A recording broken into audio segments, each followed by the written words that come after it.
So here's today's update. So I've still got the firewall clamped in place.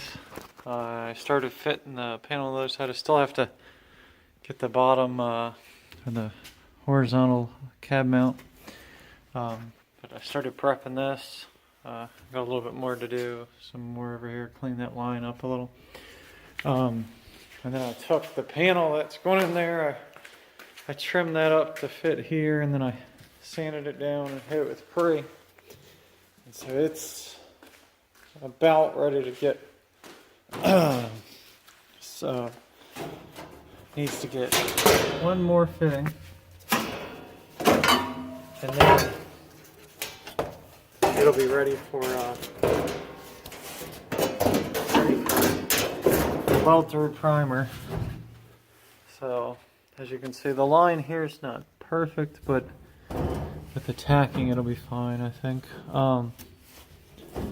Yeah, so anyways, so there's a recess here or a flange here where this is going to sit down on top of it, and then I'm going to run a brace underneath to tie into this brace.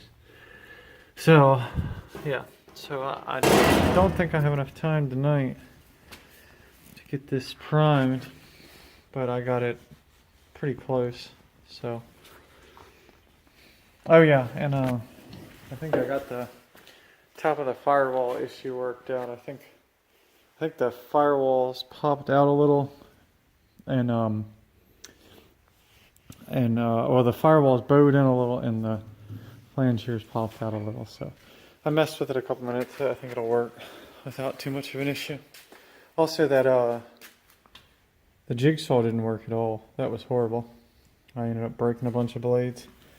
I did use the bandsaw to cut down and trim up the floor pans, which worked perfectly.